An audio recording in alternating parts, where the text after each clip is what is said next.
Most people warm up incorrectly, and they'll treat it more or less as a box to check. Maybe they walk on the treadmill for a few minutes, do some light stretching, and a couple light sets, and then they'll roll right into their workouts. Now, the problem with this approach is that it can actually make you weaker during your workouts.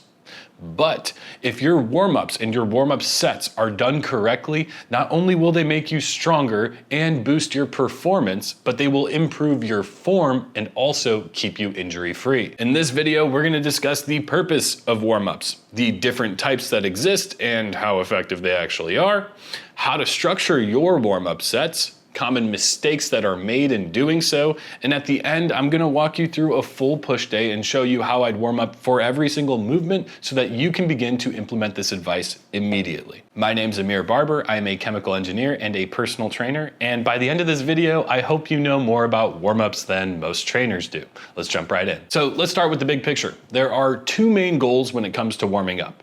Number one, they prime your body for maximum performance, which translates to maximum results. And number two, they mitigate the risk of injury, which keeps you in the game long term and long enough to actually get those results. So very important. And everything we're going to discuss comes back to one of those two goals. And if your warm-ups aren't doing one of those two things, then they're kind of a waste. And a huge idea I want to get out of the way early on. We do not want to tire ourselves out during our warm-ups. We want to minimize the fatigue that comes along with doing anything, right? And we want to maximize the benefit that we get from them. So the goal should not be to tire yourself out. Now, there are three main types of warm-ups we're going to be discussing. One is aerobic exercise or cardio. Two are dynamic drills, and three are warm-up sets of the actual exercises that we're going to perform. So before we dive into each one of those, I want to say that there is no single right way to warm up. Each individual will have different needs based on their goals, their joint health, time constraints, age, a bunch of factors, okay? So I'd like you to view the advice I'm going to give you as good guidelines to operate within, not hard rules. So now that we've set the stage, let's jump into cardio. Now, a lot of people will start their weightlifting sessions with some type of cardio, whether it be jumping on an exercise bike, elliptical, walking on a treadmill, whatever it might be. But there's a couple big points to keep in mind to make sure that this is actually effective and not taking away from your workout. Number one, do not tire yourself out. We're not doing a full cardio session here, okay? The goal is to just warm up temperature-wise, so in the literal sense. All right, so 10 to 15 minutes or so at low to moderate intensity is more than enough for our purposes. Okay, and this kind of rolls into number two, which is muscle temperature is important, and cardio can be effective at increasing your muscle temperature. Okay, so the reason that it can be important is that there is good data showing that we can reduce the risk of muscle strain injury, specifically at the muscle tendon junction, okay, by increasing muscle temperature overall. Now, here's the big caveat that most people miss, okay? You're only going to significantly raise the muscle temperature of the muscles that you're using during that cardio activity. So let's say you're doing an incline walk, which is all legs if you're not like holding onto the handles for dear life, okay? That's totally fine for a lower body day, you know, you're warming up your leg muscles, but if you're doing that before an upper body day, your upper body is not getting anywhere near the temperature increases that your lower body is, right? So not a good strategy if you're going into an upper body day. So instead, you might want to do an elliptical before your upper body day where you're really pulling and pushing on those handles and maybe using your legs a little bit less than normal. And taking a step back, out of the three types of warm-ups, I would consider cardio the most optional and or least important. Not to say that it's not beneficial or that you should not do it. I just think that it makes sense for most people to prioritize dynamic drills and definitely warm-up sets. The next type of warm-ups are dynamic warm-ups. And what I'm gonna kind of place under this umbrella are any activities or movement patterns that are not the exercises that we're going to be performing. They're gonna get lumped into this category. So things like maybe stretching, some mobility work, activation drills, things of that nature. Now, most people will do a little bit of stretching, maybe jump on a foam roller, and then roll right into their warm-up sets. And there's nothing necessarily wrong with that approach, but what I've found to be more effective, both for myself and my clients is a more active approach. I like to take the joints that I'll be using on that given day throughout their full range of motion to take stock of, take inventory of how they're moving and how they're feeling. And the key principle or the key philosophy here is that we're not just passively stretching or yanking our joints into those end positions. We are actively contracting our muscles to get there.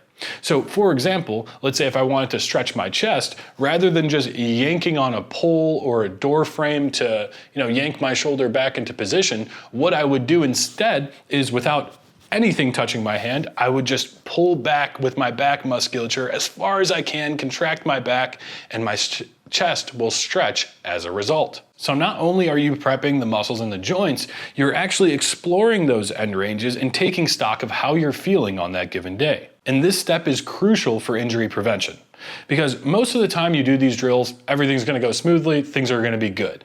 But on those occasional off days where something's just not moving right, maybe you slept on it weird or your last workout strained something specifically, this will allow you to take note of that earlier and catch the problem earlier, which allows you to make better decisions leading up to your workout. So maybe you do more warm-up sets, or you dial back the intensity, or perhaps you skip an exercise altogether because things are just not feeling good. This is a really important aspect of this kind of warm-up strategy. So aside from the injury prevention benefits, these just feel great. Okay, so for example, if I were going into a push day where we're doing chest, shoulders, and triceps, all right, we're gonna have the shoulder joint heavily involved as well as the elbow joint, right? So first thing I'd probably do is just get the scapula, my shoulder blades, moving freely. I would take them through elevation, protraction, depression, and retraction, right? So get them moving in all directions. And then maybe I'd start doing some internal and external rotation to get the GH joint, which is how your upper arm bone sits in your scapula, moving nice and freely. And then lastly, with the elbows, we'd want to take the biceps and the triceps, actively contract them through their end ranges, and go from there, right? So just a few minutes of this active movement can really help you feel out any issues, and it just feels amazing. The last thing I want to say about this approach is there's no one right way to do it. You can get creative with it based on what you need. So for example, if you notice that like up here, your shoulder doesn't feel too good, maybe you spend some extra time. Maybe, you do some internal and external rotation. Maybe you raise your scap and pull it back and maybe down, and you just spend some extra time around that challenging range or painful range and just kind of trying to figure out what exactly causes it, or maybe loosening it up or working around it, right? So it's really individualized and it's awesome. The last type of warm-up we're going to be discussing are warm-up sets, which in my opinion are the most important. These are the meat and potatoes. You cannot skip these. They are mandatory in my eyes. So if you had to pick between any other warm-up we just talked about and doing warm-up sets effectively, choose this every time. So just for clarity, warm-up sets are lighter sets of the exact movement pattern you're about to perform. So if you're going to be doing bench pressing heavy, then lighter bench presses leading up to that are a warm-up set. Or if you're gonna squat heavy, lighter squats leading up to that are warm-up sets. And most people understand that, but they actually structure them incorrectly and don't get all of the benefit out of them. So here's why warm-up sets are very, very important. First, they prepare your muscles and your joints in the most specific way possible, right? So the best way to actually warm your body up to do a press is by doing lighter presses. Second, they create this effect called potentiation. And what potentiation is, it's a boost in performance caused by a previous bout of exercise. So you do something, then you get a boost in performance. And this, from a definition perspective, is the opposite of fatigue. So fatigue is a reduction in exercise performance caused by a previous bout of exercise. This is a boost caused by a previous bout of exercise. And to get this effect, it seems that we need to do at least a couple of reps with heavy load in our hands. So 80 to 90% of our working set weight. And we're gonna circle back to this when I actually walk through examples, but that's a really important benefit of warm-up sets. And third, this is probably the most ignored, is that they are a chance to practice. If you use your warm-up sets to constantly monitor and improve your form and run through cues, then your form on your working sets will be much better.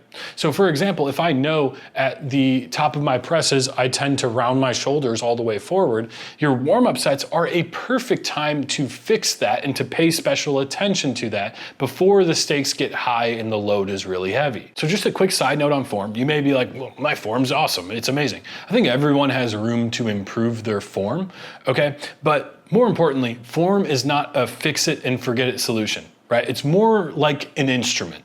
It goes out of tune over time and you need to tune it back up so that it is ready to go. And your warm-up sets are a perfect time to tune your form. So we know their benefits, but how do we actually structure them to get those benefits?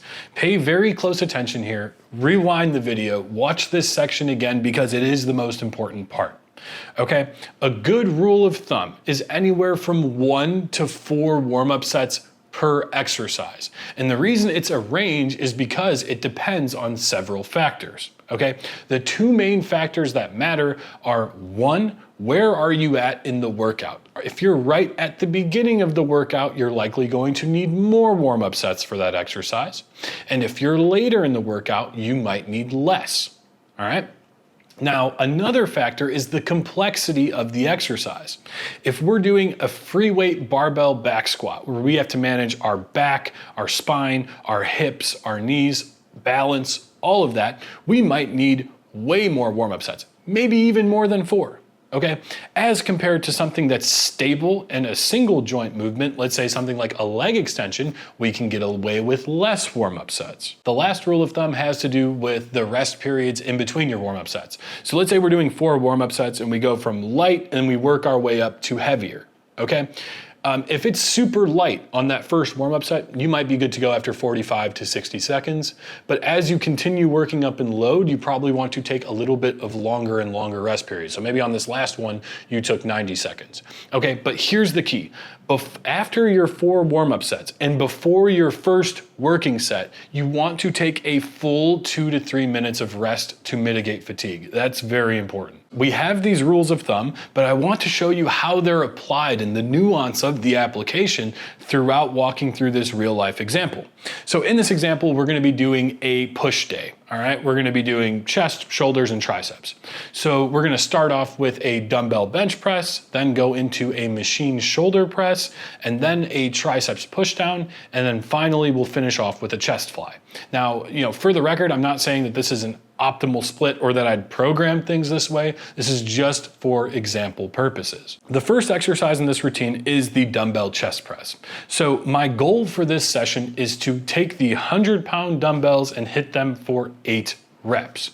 Okay, so before we start talking numbers, a couple things to note, all right? First of all, we're in the beginning of our workout, okay? So that would make me want to do more warm-up sets. And second of all, it's a more complex movement pattern, right? We have our shoulders and our elbows working, so it's a compound movement. And because we're using dumbbells, it's relatively unstable. So for those reasons, I might opt to do 3 or 4 warm-up sets. So let's say after I went through my dynamic warm-up set, my shoulders felt great, everything checked out, I'm going to go ahead and say, hey, 3 warm-up sets is what I'm going for today. All right, so my first warm-up set, I would go and grab the 50s, which is roughly 50% of the working set weight, assuming we actually use the hundreds later, okay? And you can go anywhere from 30 to 50%, or even outside of that. It's just a guideline, okay? And I would take those 50s and I would do anywhere from 8 to 10 reps. Now during those 8 to 10 reps, I would mentally rehearse my cues, right? I'd do them smooth, clean, and if, let's say I know that I have trouble with my form where I don't go deep enough when things get hard, I would pay special attention to that range of motion and make sure that I achieved good enough depth on my reps. So after I'm done with that, I would do maybe a 45-second to a 1-minute rest. Honestly, as long as it would take me to grab the next set of dumbbells and catch a quick breather, all right? But the next set of dumbbells we're gonna grab are these 70s. Now with the 70s, again, I would practice and rehearse, do smooth, clean reps, but maybe I'd only do 4 to 6-ish reps, right? So as things get heavier, I'm doing less reps, okay? And then I would take maybe a 90-second rest before I grab the next set of dumbbells, which are the 90s. Now this warm-up set where I grab the 90s is the one that most people miss. Two main things that happen here. One, we get the potentiation benefit. So we get this boost in performance for our next set, which is going to be our working set. But two, this set is also exploratory in nature. So let's say I grab these 90s and I'm going for 2 reps and they just fly up super easily. I'm like, oh man, this felt like cake. I might go up to 105s today. Okay, so it's exploratory in nature as well, and it will boost your working set performance. Then after I took those out for 2 reps, okay, they flew up. I'm like, I'm actually gonna go up to 105.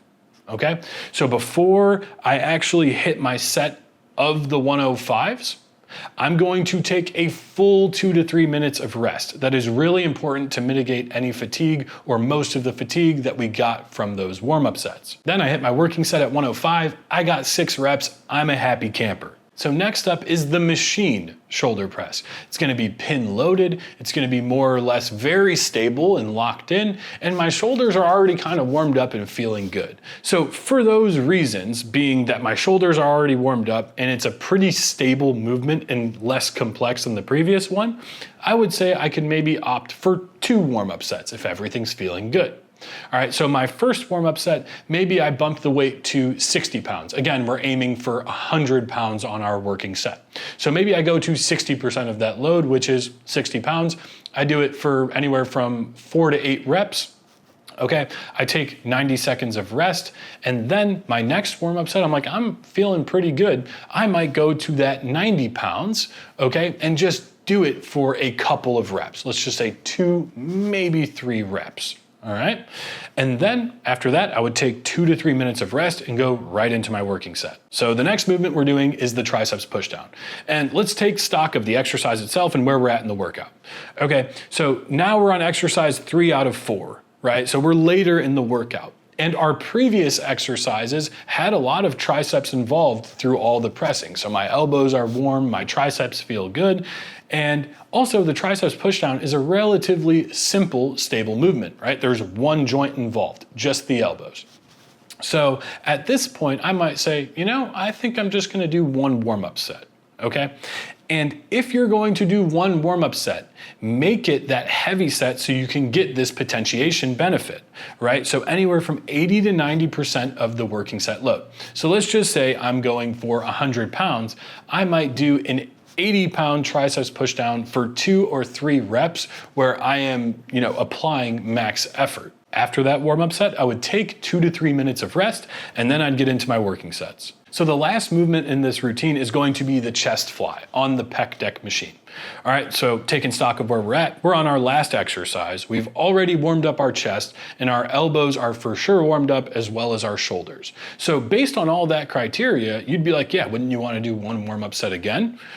Likely, but let's throw a curveball into the mix. Let's say that I know from my previous history that if I rush my warm-ups on chest flies, it tends to be a higher risk of me tweaking my shoulder on the movement pattern. I might opt to do more warm-up sets to make sure that that doesn't happen and really run through all the cues, rehearse my form and practice and really just warm up the joint for that specific range so that the working set goes smoothly. So let's say I land on 2 warm-up sets, and for my working sets, I'm aiming for 100 pounds. And again, I keep using 100 because it makes the percentages really easy to just calculate, right? So I would choose to do somewhere around 50 pounds for my first warm-up set for 6 to 8 reps. Again, rehearsing, practicing, feeling it out, okay? And then after a 60 to 90 second rest, maybe I jump up to 85 or 90 pounds for just 2, maybe 3 reps, okay? Then I would take my full 2 to 3 minutes of rest and get into my working sets. And that's the workout. So I hope you can see now, after kind of walking through that example, why we cannot place hard rules on exactly how many reps you should do, how many sets you should do, and things of that nature, because it changes based on a bunch of different factors. But I hope I've equipped you with the tools so that you can go apply it to your own workouts, all right? And just taking a big step back and wrapping all of this together, warm-ups are not simply a box to check. When you actually approach them with intention and a game plan, you'll notice that your workouts go better, your performance is better, and you reduce the risk of injury hugely, if that's a word, okay? So I hope you found this helpful. If you have, like, comment, subscribe, do the whole thing, or just drop a comment and tell me what you think about my stash. Peace.